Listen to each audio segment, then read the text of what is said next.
तो यहाँ पर मंचासीन भारतीय जनता पार्टी के राष्ट्रीय अध्यक्ष जेपी नड्डा जी हैं, अमर उजाला के प्रबंध निदेशक श्री तन्मय महेश्वरी जी उपस्थित हैं और अमर उजाला के कंसल्टिंग एडिटर श्री विनोद अग्निहोत्री जी भी यहाँ पर उपस्थित हैं। एक बार फिर से सभी अतिथियों का हार्दिक स्वागत, अभिनंदन। और मैं निवेदन करूंगी अमर उजाला के प्रबंध निदेशक श्री तन्मय महेश्वरी जी से कि वो हमारे मुख्य अतिथि श्री जेपी नड्डा जी का अभिनंदन करें इस अवसर पर उनकी गरिमामयी उपस्थिति के लिए। तालियां नहीं रुकनी चाहिए। तालियों से जहां एक जोश होता है, ये भी पता चलता है कि जो हमारे मेहमान हैं उनमें कितनी ऊर्जा है।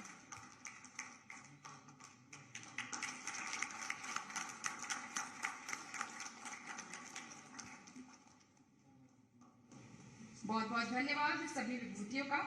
और अब मैं निवेदन करूंगी माननीय श्री जेपी नड्डा जी, श्री तन्मय महेश्वरी जी से और श्री विनोद अग्निहोत्री जी से कि वो दीप प्रज्वलित करने के लिए पधारें और इस शुभ कार्य की शुरुआत करें, इसमें शामिल हों।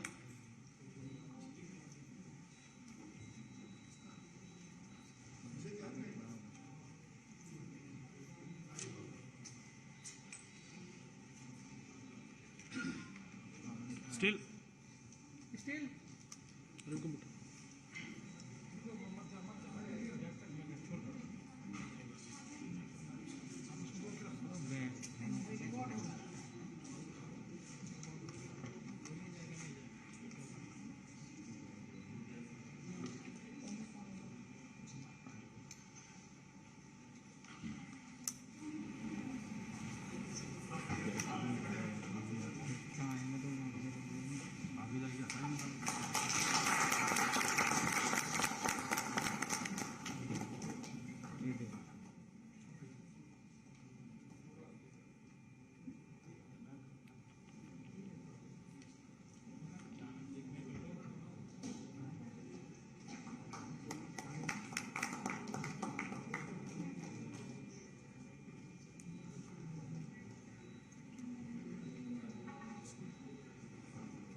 नड्डा जी के साथ यहाँ भारतीय जनता पार्टी के कई महत्वपूर्ण चेहरे मौजूद हैं।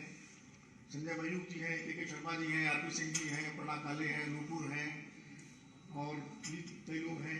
आदित्य त्रिवेदी को भी मैं देख रहा हूँ। मैं अमर उजाला परिवार की तरफ से आप सबका हार्दिक स्वागत और अभिनंदन करता हूँ और आप लोग आए इसके लिए बहुत बहुत आभार है। सभी हमारे आज के जो खास मेहमान हैं, विभूतियां हैं, उनका स्वागत तालियों के साथ। और जैसा कि अभी हमने दीप प्रज्वलन किया, ये हमारी परंपरा का हिस्सा है और इससे कहते हैं कि बहुत ही सकारात्मक ऊर्जा का प्रभाव भी होता है, इसीलिए इसे किसी भी कार्यक्रम में हम इसका हिस्सा बनाते हैं। और आज के कार्यक्रम के बारे में आपको थोड़ा मैं बता दूं, जैसा कि हम सभी जानते हैं कि बीते 2 साल हम सभी के लिए बहुत चुनौतीपूर्ण रहे हैं, जहां कभी कोरोना काल, उसके बाद युद्ध जैसी स्थितियां, और हम में से हर किसी की इस बीते 2 सालों में कुछ ना कुछ कहानी रही है।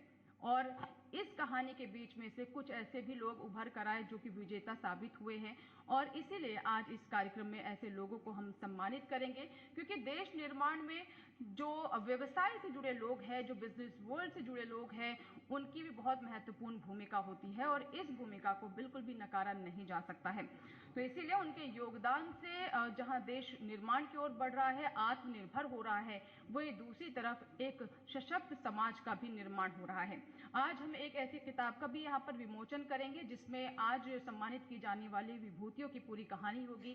किस तरीके से बहुत ही छोटी शुरुआत से आज एक बड़े एम्पायर को वो अचीव कर चुके हैं, उसके साम्राज्य पर हैं, और इन कहानियों को पढ़कर, इनके बारे में सुनकर हम सभी कुछ ना कुछ अपने जीवन में सीख सकते हैं।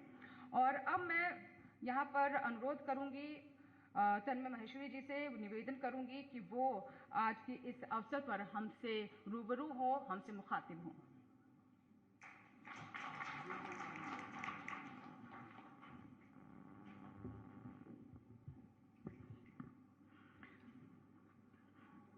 आदरणीय नड्डा जी, सभी अतिथिगण, सभी लोगों को मेरा नमस्कार। स्वामी विवेकानंद जी ने कहा है, जितना कठिन संघर्ष होगा, जीत उतनी ही शानदार होगी। एक युवक कॉलेज में संपूर्ण क्रांति आंदोलन का हिस्सा बनता है और 2 वर्षों के अंदर ही वो Patna union of all the students का सेक्रेटरी बन जाता है। वो नेशनल चैंपियनशिप ऑफ तैराकी में भी हिस्सा लेता है।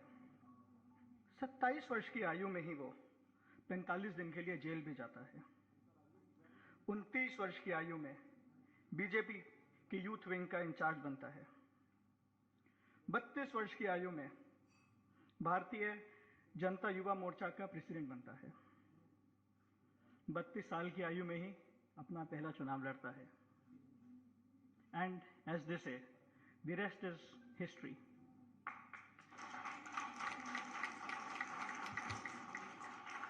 आप सभी लोग ये जान गए होंगे कि ये संघर्ष गाथा किसी और की नहीं, श्री जेपी नड्डा जी की है।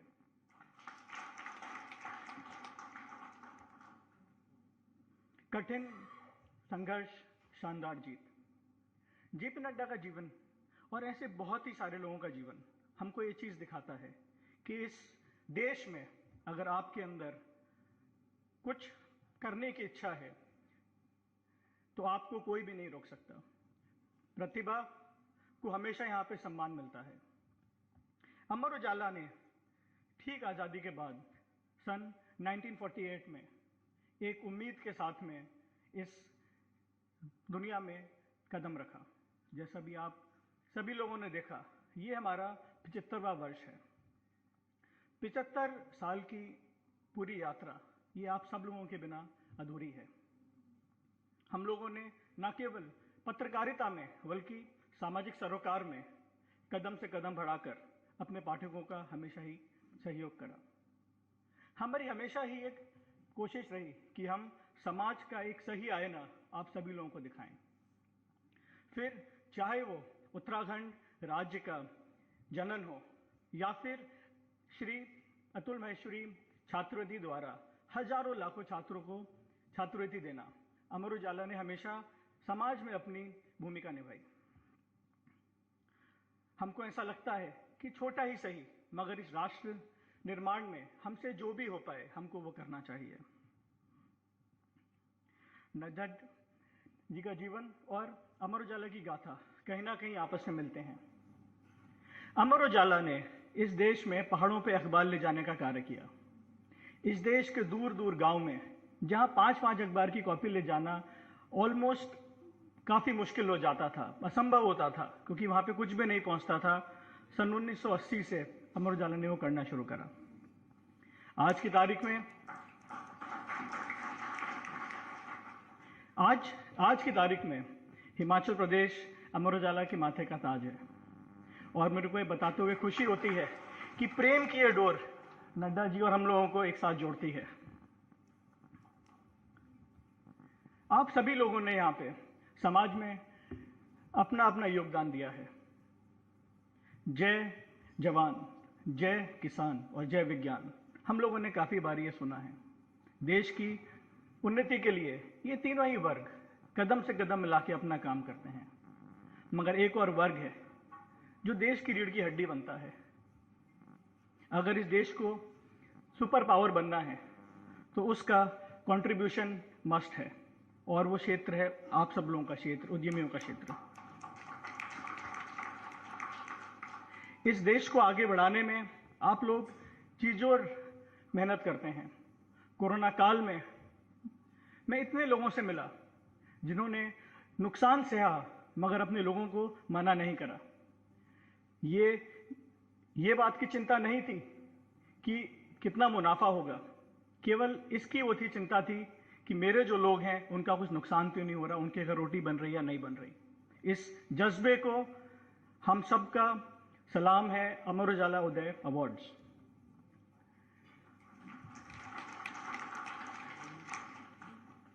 अंत में मैं आपसे यही कहूँगा कि यह उत्सव है आपके एफर्ट का, यह उत्सव है आपकी सोच का, यह उत्सव है आपके जज्बे का। अगर हम सब लोग एक दूसरे से अगर सीखते रहेंगे और आगे बढ़ते रहेंगे, ऐसे उत्सव मनते रहेंगे, और वो दिन दूर नहीं है कि जब ये देश दुनिया में नंबर 1 होगा।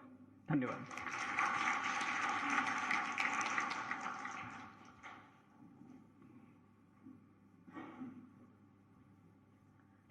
बहुत बहुत धन्यवाद तन्मय जी।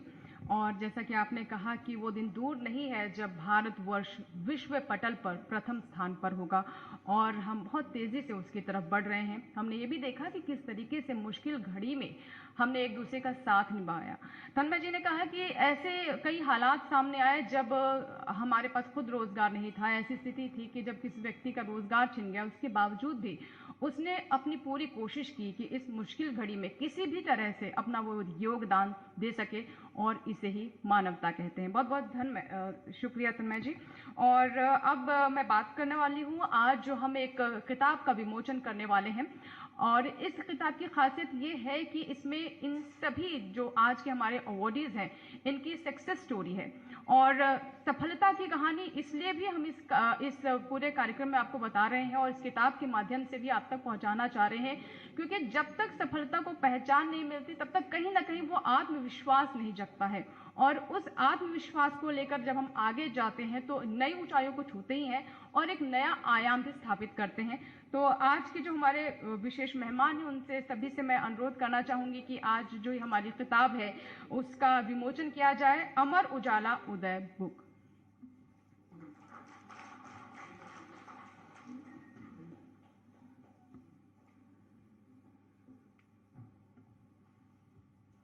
तालियां बजती रहनी चाहिए, क्योंकि हमारा मकसद यही है कि प्रोत्साहित किया जाए और साथ ही साथ प्रोत्साहन के साथ एक ऐसा माहौल भी बनाया जाए, सकारात्मक माहौल, जहां से हम और आगे बढ़ सके। तमाम मुश्किलों को ना देखते हुए, चुनौतियों को ना देखते हुए, जो तमाम सकारात्मक चीजें हैं उनका हम अनुग्रहण करें और एक नई तस्वीर पेश करें। अमर उजाला उदय किताब।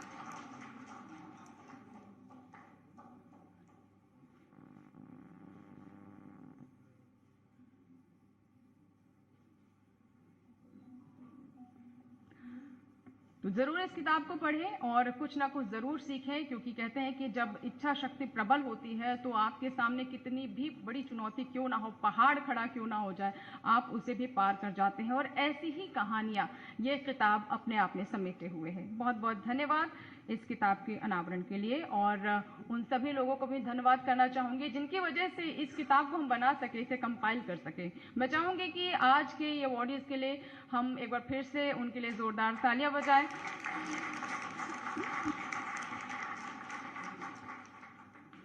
और अब मैं अनुरोध करना चाहूँगी हमारे आज के मुख्य अतिथि जी से कि वो हमारे जितने भी मेहमान हैं, जितने उपस्थित यहाँ पर खास लोग हैं, उन्हें अपने ऊर्जामयी वचनों से उनका मार्गदर्शन करें, ताकि हम और आगे बढ़े, हमारा देश और आत्मनिर्भर हो, और वो दिन दूर ना हो जब हम वाकई में विश्व पटल पर एक नई छाप छोड़ सकेंगे।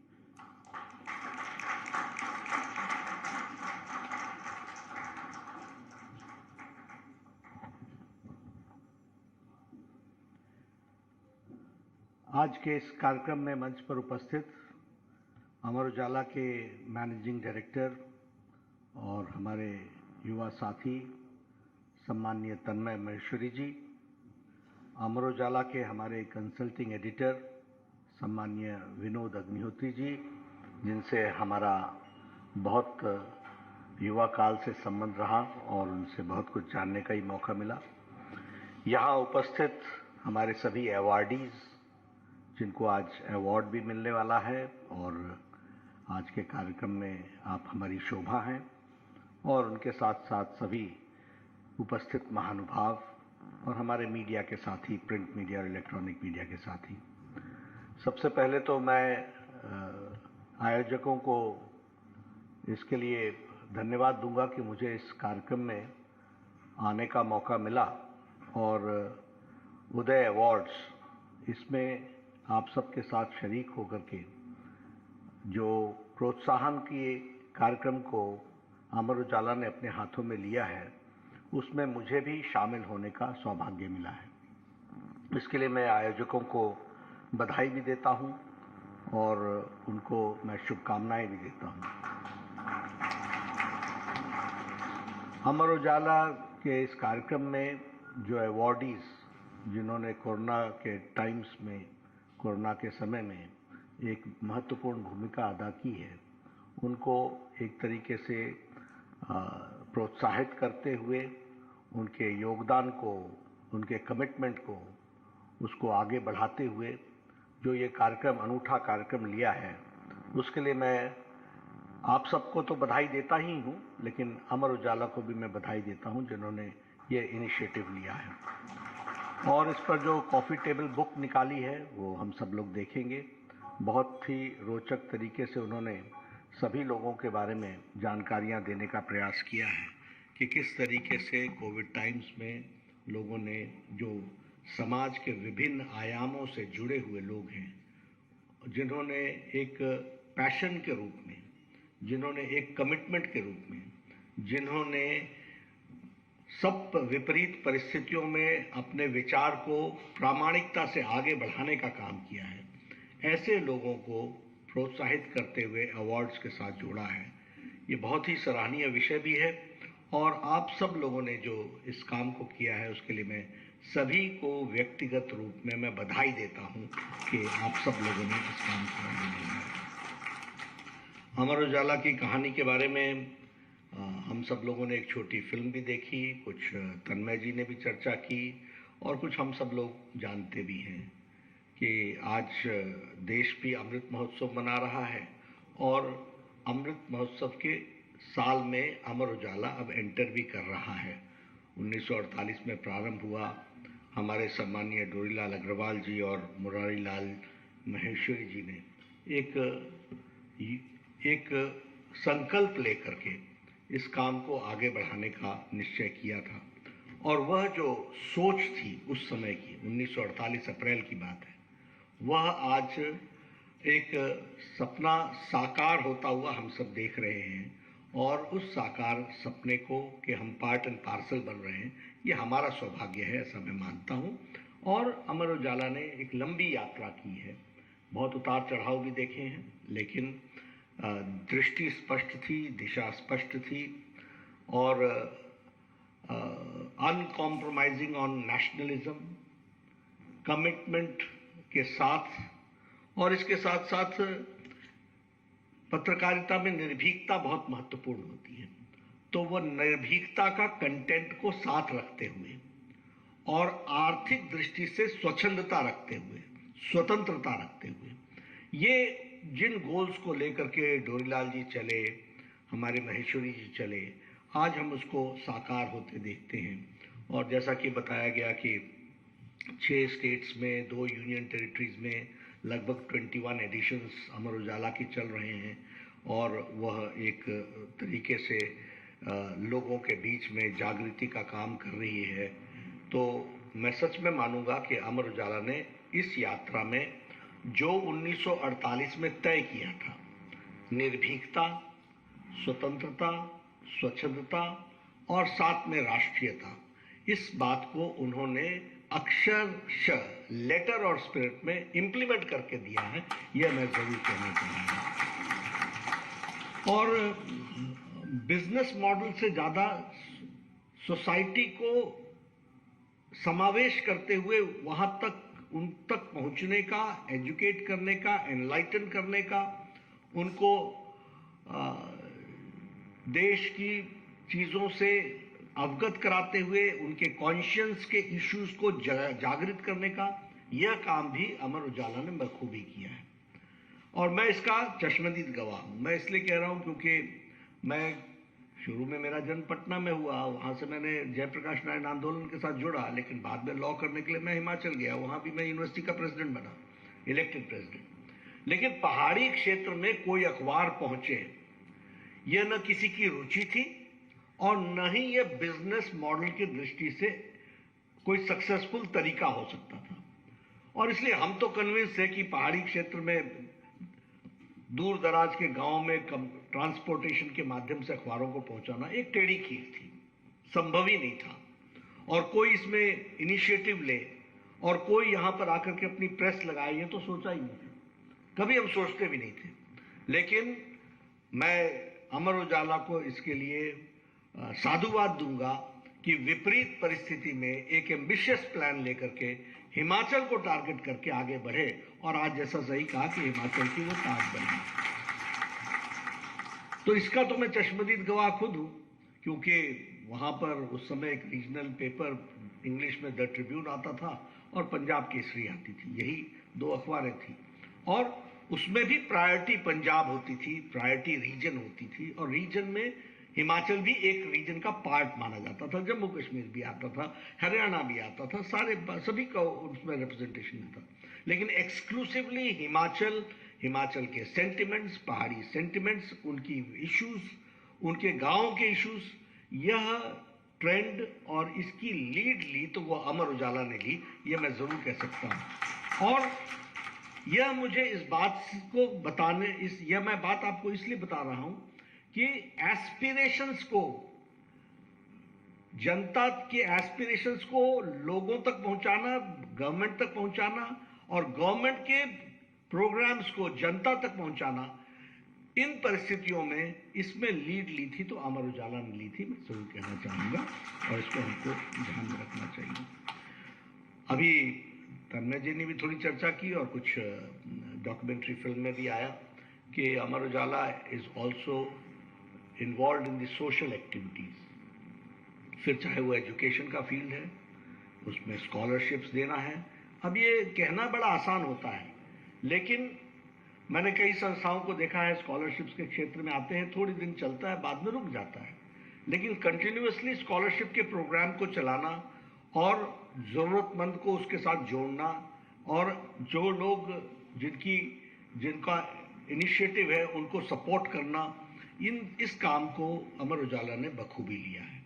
हेल्थ की बात करें तो कैंप्स के माध्यम से, फ्री मेडिसिन डिस्ट्रीब्यूशन के माध्यम से, फ्री चेकअप्स के माध्यम से और रेगुलर चेकअप्स के माध्यम से, ब्लड डोनेशन, यह भी अमर उजाला की एक रेगुलर एक्टिविटी है। इसके लिए भी मैं अमर उजाला को साधुवाद देता हूं। और हिंदी के लिए हिंदी है हम, उसी तरीके से हमारे अपने भाषा के दृष्टि से शब्द सम्मान अवार्ड, यानी भारतीय भाषा, हिंदी राष्ट्रीय भाषा को किस तरीके से उसको सम्मान दिया जा सकता है, उसको आगे बढ़ाया जा सकता है, उसको प्रोत्साहित किया जा सकता है, इसके भी कार्यक्रम को बहुत अच्छे से अमर उजाला ने अपने फोल्ड में लिया है। और मुझे एक नई बात पता चली कि आपने विकास के मॉडल को, ग्रामीण क्षेत्र को विकसित करने के लिए आपने गांव भी गोद लिए हैं। और मुझे उत्तराखंड में बताया गया कि आपने कोई 8 गांव लिए हैं जिनको आप उनका होलिस्टिक इंक्लूसिव डेवलपमेंट का काम अमर उजाला ने लिया है, तो इसके लिए भी मैं आपको बधाई देना चाहता हूं।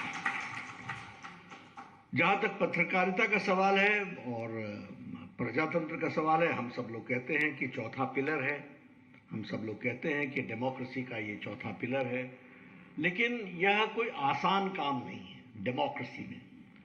और मैं कहता हूं हर दिन ये टेढ़ी खीर है, क्योंकि कलम चलती है और कलम रुकती है, दिक्कतें अनेक आती हैं। मनुष्य का स्वभाव है, अच्छी खबर अच्छी लगती है, लेकिन विरोध में आए तो दिक्कत आती है। और हम लोगों ने यह भी दौर देखा है एक समय में कि वो इमरजेंसी का दौर भी देखा है। मैं तो उसका चश्मदीद गवाह हूँ, आप सब लोगों में पता नहीं मुझे कि कितने लोगों ने उसको देखा होगा, लेकिन मैंने सेंसरशिप भी देखी है, मैंने डेली सेंसरशिप की एडिटिंग ऑफ द न्यूज़पेपर भी देखा है, मैं इसका चश्मदीद गवाह हूँ। और मेरे पास वो दोनों पेपर्स हैं, जो पहले छपा था और बाद में सेंसर्ड होकर के जो छपा, वो भी मेरे पास है ऑन रिकॉर्ड। तो यह बताता है कि पत्रकारिता किस दौर से गुजर करके निकली है। लेकिन मेरा मानना है कि एक प्रिंसिपल स्पष्ट है कि जितना दबाओगे उतना ऊपर उठने का मौका मिलता है। तो एडवर्सिटी में ही हमको अपॉर्चुनिटी दिखती है, और पत्रकारिता जगत ने बखूबी इसको प्रूव भी किया है। और अटल जी कहा करते थे कि पत्रकारिता का अपना क्षेत्र है, राजनीति का अपना क्षेत्र है, दोनों में कभी मिलान होता है, कभी टकराव होता है। यह एक सतत प्रक्रिया है और इसको हमको उसी तरीके से लेना चाहिए। लेकिन आपकी कलम चलती रहे, आपकी कलम रुके नहीं, आपकी कलम की ताकत बनी रहे, यह हम ज़रूर प्रजातंत्र की मजबूती के लिए चाहेंगे कि हम ज़रूर करें। और free and fair evaluation, appraisal, free and fair analysis, इसका वातावरण देना हमारा काम है और इसका उपयोग करना आपका काम है। तो मुझे लगता है कि हम सब लोग इस दृष्टि से उसको पूरा करने का ज़रूर प्रयास करेंगे। एक मैं आपको इसका बात के लिए भी धन्यवाद देना चाहता हूँ कि आदरणीय प्रधानमंत्री मोदी जी के नेतृत्व में जो काम हुए कोरोना के क्राइसिस के दौरान भी, और उसके साथ साथ जो हमारे सामाजिक दृष्टि से जुड़े हुए कार्यक्रम थे, उनको भी मीडिया के माध्यम से जनता तक पहुंचाने में बहुत बड़ा योगदान है। इसलिए मैं प्रेस वर्ल्ड को इसके लिए भी बधाई देता हूं और धन्यवाद देता हूं। फिर चाहे वो हमारे सामाजिक सुरक्षा का विषय हो, फिर चाहे वो बेटी बचाओ बेटी पढ़ाओ का कार्यक्रम हो, फिर चाहे वो स्वच्छता अभियान हो। ये स्वच्छता अभियान छोटी बात नहीं है, इसमें आपका योगदान बहुत बड़ा है और प्रधानमंत्री मोदी जी के इस कार्यक्रम के माध्यम से दुनिया में और देश में आज हमारे एक बहुत बड़ी छवि भी बनी है और एक बहुत बड़ा मीनिंगफुल कार्य भी हुआ है। मैं आप सबसे सिर्फ, क्योंकि इसके सोशल एंगल हमको शायद समझ में आता होगा कि नहीं कितना मालूम नहीं, लेकिन मैं ज़रूर आपसे कहना चाहूँगा 11 करोड़ टॉयलेट्स का बनना, इज्जत घर का बनना, इसका मतलब मैं हेल्थ मिनिस्टर की दृष्टि से भी महसूस करता हूँ और एक सोशल जस्टिस की दृष्टि से भी, विमेन एम्पावरमेंट की दृष्टि से भी इसको देखता हूँ। आप बताइए 1960s में राम मनोहर लोहिया जी ने कहा था कि मुझे शर्म आती है, पार्लियामेंट में कहा था, मुझे शर्म आती है कि गांव की महिलाएं झुंड के झुंड में अपने डेली नीड्स के लिए खेतों की तरफ जाता हुआ मैं सुबह सुबह और शाम को देखता हूँ। ये it is his statement. 60s में कहा और आज प्रधानमंत्री जी ने ओपन डेफिकेशन फ्री इस देश को बनाया और 11 करोड़ टॉयलेट्स बनाए। अब 11 करोड़ टॉयलेट्स का मतलब है 11 करोड़ फैमिलीज का इंपावरमेंट। आप सोचिए कि सीधे सीधे 11 करोड़ महिलाएं हो गई और उनका एक बच्चा भी होगा, 2 बच्चे भी होंगे, वो भी जाते होंगे। और अगर मैं हेल्थ की दृष्टि से कहूं तो वाटर बोर्न डिजीजेस पर कितना बड़ा इंपैक्ट आता होगा और स्वच्छता अभियान में कितना बड़ा फर्क आया है, इसको भी हमको देखना चाहिए। तो ये एक, इसको आप लोगों ने बहुत अच्छे से उजागर किया है, अमर उजाला ने बहुत अच्छे से रखा है। कोविड वॉरियर्स के बारे में आपने जिस तरीके से उनको प्रोत्साहित किया, ये छोटी घटना नहीं है। आप विदेशों का हाल देखिए। मुझे स्वास्थ्य मंत्री रहने का मौका मिला है, प्रदेश में भी और देश में भी। हमारी स्वास्थ्य सुविधाएं और विदेश की स्वास्थ्य सुविधाओं में जमीन आसमान का अंतर होने के बावजूद भी सारे चैलेंजेस को सहने की ताकत भारत ने दिखाई है और दुनिया अपने आप को लाचार और असहाय महसूस उसने किया है। आपने देखा होगा यूरोप के हॉस्पिटल्स ने कह दिया नो मोर एंट्री। हमारे कभी डॉक्टर्स ने कहा नो मोर एंट्री, नो मोर रजिस्ट्रेशन। विपरीत परिस्थिति में काम किया। कभी किसी को ने सुना कि कोई हेल्थ वर्कर या डॉक्टर ने कहा कि मैं छुट्टी पर जा रही हूं या जा रहा हूं और मैं I will not do my duty? कभी सुना आपने? लेकिन आपको बहुत से उदाहरण विदेश के मिल जाएंगे। ये कमिटमेंट और इसको उजागर करना, उनको प्रोत्साहित करना, उनको सामने रखना, ये बहुत बड़ी बात है जिसको हमको ध्यान में रखना चाहिए। और ये इन बातों को जो आपने पत्रकारिता के माध्यम से सामने लोगों के रखा है, वो हम सब लोगों के लिए बहुत ही प्रेरणा भी देता है और उस प्रेरणा के साथ साथ हमें ताकत भी मिलती है कि हम इस तरीके की बात को हम अंजाम देते हुए देखते हैं। मित्रों, मैं यहाँ अब चर्चा चली है तो मैं जरूर कुछ बातें आपके सामने रखना चाहूँगा कि हमारी सरकार मोदी जी के नेतृत्व में एक जवाबदेह, प्रो रिस्पॉन्सिव और प्रो एक्टिव ये सरकार है।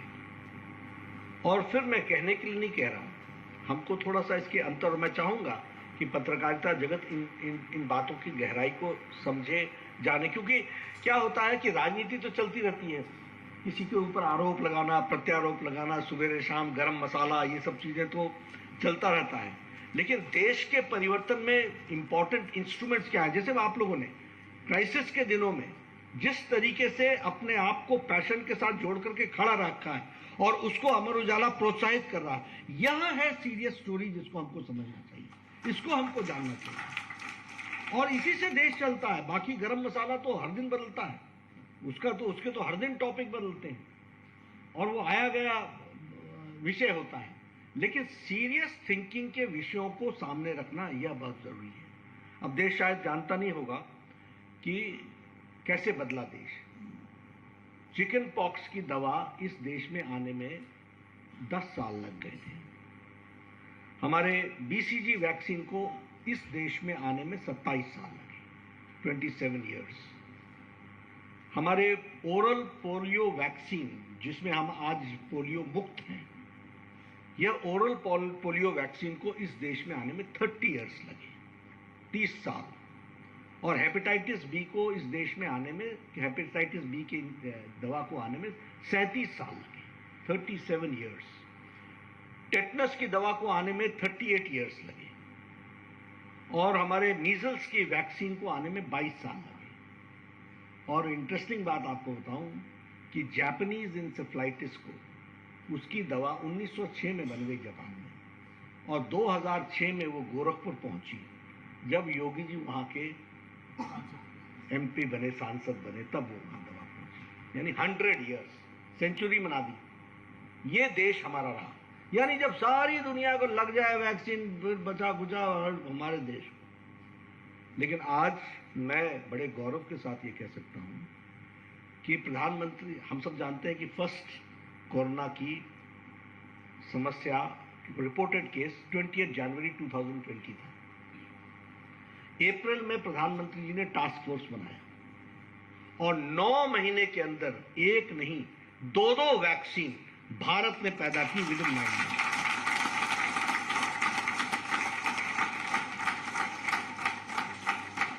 Now this is the difference. हमको समझना चाहिए। आज हम लोग यहाँ पर बैठे हैं, बिना मास्क के नजदीक बैठे हैं, इस सबको सुरक्षा कवच मिला है। आज 15 साल के बच्चे को और 12 साल के बच्चे को वैक्सीन लग रहा है, सुरक्षा कवच है ये स्वास्थ्य का कवच हमको मिला है। बूस्टर डोजेज मिले हैं और 190 करोड़ का डोजेज होना, ये कोई 86% का कवरेज हो जाना। अब आप देखिए ना, बस्तर कहाँ है, गढ़चिरौली कहाँ है, लद्दाख कहाँ है, शोंग गांव कहाँ है, चितगोंग कहाँ है। आप जरा इमेजिन कीजिए कि वैक्सीन को एक पर्टिकुलर टेम्परेचर में वहां पहुंचा करके एक नहीं 2 डोज देना, और संख्या है 190 करोड़। यह है हमारी ताकत। This is our strength. अब हम हेल्थ वर्कर को सलाम नहीं करेंगे तो और कहां क्या करेंगे? यह हमारी जिम्मेवारी बनती है। इन हेल्थ वर्कर्स ने क्या, हमारे यहां गांव है कुल्लू में मलाना, मतलब आप समझिए कि जाने का मतलब है 4 दिन गए और वो सीधी खड़ी चढ़ाई चढ़ के जाना। हमारे यहाँ गांव है डोडरा कवार, हमारे यहाँ शोंग गांव है, अंतिम गांव है ये। यहाँ पहुंचने का मतलब दूसरी दुनिया में जाने का मतलब होता है, और विपरीत परिस्थितियों में। लेकिन हमारा हेल्थ वर्कर वहां पर, और कितने लोग हैं वहां?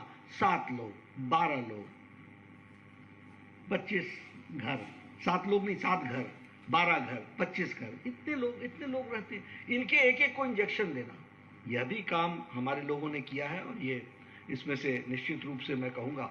और वैक्सीन मैत्री में अगर हम देखें तो India has the proud privilege कि हमने 100 देशों को वैक्सीन पहुंचाई है कोरोना की, 100। और उसमें से 18 करोड़ 50 लाख डोजेस पहुंचाए हैं। यानी 180 करोड़ हमने यहां तो किया ही किया, 18 करोड़ हमने दुनिया को दिया। और पॉपुलेशन का अंतर आप समझ लीजिए कि 100 देशों में 18 करोड़ लगा और हमारे देश में लगा 190 करोड़ अभी लगा और 86% हम कवर कर पाए हैं। और उसमें से भी 1 करोड़ 43 लाख डोज 48 कंट्रीज को फ्री पहुंचाया गया है और वो एड के रूप में दिया गया है। ये एक बनेगा भारत है। आज हमें खुशी है कि भारत के इंटरनेशनल मॉनेटरी फंड के रिपोर्ट के तहत गरीबी की रेखा से 12% लोग ऊपर उठ गए हैं और एक्सट्रीम गरीबी पे पिछले 2 सालों में 1% से नीचे रखा है। ये बदलता भारत है, इसको हमको समझना चाहिए। यानी एक्सट्रीम गरीबी पिछले 2 साल से 1% से नीचे। 80 crore people are getting ration, free ration, 80 crore people, और ताकि कोई भूखा ना सोए, किसी को भूख के कारण दिक्कत ना आए, इस बात का प्रयास चल रहा है। तो ऐसे बहुत से इनिशिएटिव्स, और ये है सीरियस स्टोरीज। इन सीरियस स्टोरीज को हमको रखना, जो अमर उजाला बखूबी करता है और उसने अपनी राष्ट्रीय जिम्मेवारी को समझते हुए उनको रखने का प्रयास किया है। लेकिन ये चीज़ें बहुत ज़रूरी होती हैं जो चर्चा करने की होती हैं। और मुझे जब मौका मिलता है, अब मैं देखिए गांव से आता हूँ, पहाड़ी एरिया से, फर्क बताता हूँ आपको। कई लोग बोलते हैं हमारे जंगल पहाड़ के, हमारी भाषा में बोलते हैं ये पहाड़ नंगे हो गए। अब ऐसा हमारे यहाँ शब्दावली होती है कि ये नंगे हो गए पहाड़, यानी पेड़ों के बगैर हो गए। कारण कि हर दिन सवेरे हमारी बहन चूल्हा जलाने के लिए गांव के बगल में लकड़ी काटने जाएगी। अब पहले झगड़ा इसका कि इसका पेड़ काटा या अपना पेड़ काटा। तो क्या जहां सवेरे 5 बजे ठक ठक ठक लगी तो घर के लोग उठ के देखने जाते थे कि किसका काट रहे, क्योंकि बाद में तो यही बोलना पड़ेगा ना कि ये मेरा था तेरा था। तो चौकीदारी वो अलग, बोझा उठा करके लाना, ला करके घर पे रखना, फिर उसको सूखने देना, फिर उससे चूल्हा जलाना, फिर उससे चूल्हा जला करके एक दिन में 200 सिगरेट के बराबर का धुआं अपने फेफड़े में लेना, अपने लंग्स को की दुर्दशा करना, और तब जाकर के वह अपने पतिदेव को, परिवार को भोजन कराता। अब ये उज्ज्वला योजना ने, जिसकी संख्या आज 10 करोड़ पहुंच गई है, 10 करोड़, इसने एक परिवर्तन ला करके खड़ा कर दिया है।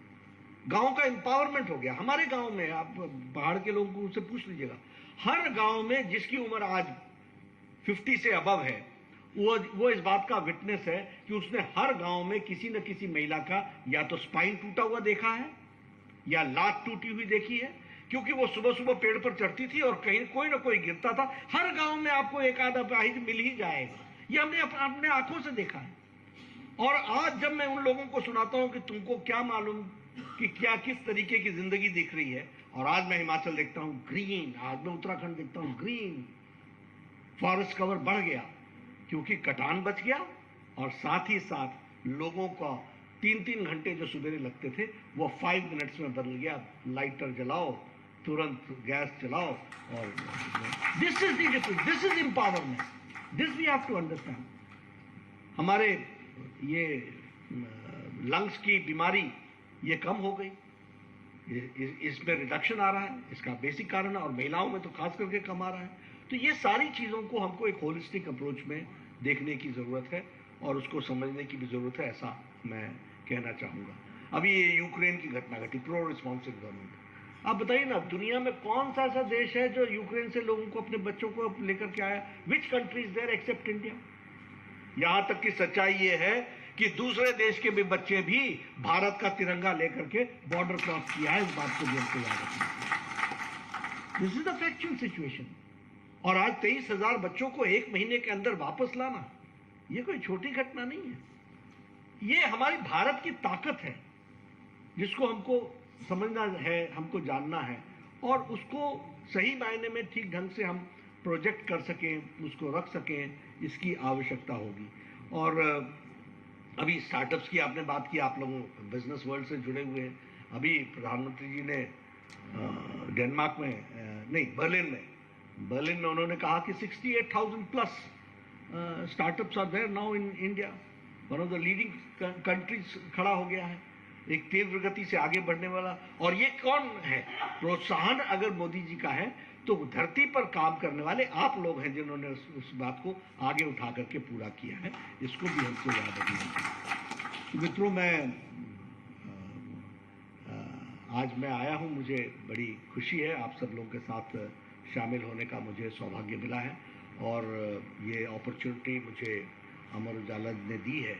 और आप सब लोग जिस पैशन के साथ, जिस ताकत के साथ अपने अपने क्षेत्रों में काम कर रहे हैं वह बहुत ही सराहनीय है। मैं हमेशा सब लोगों को बोलता हूं, आपके साथ भी मैं शेयर कर देता हूं क्योंकि ये शायद आपको प्रोत्साहन दे, क्योंकि मैं अपने ऊपर इम्प्लाई करता हूं।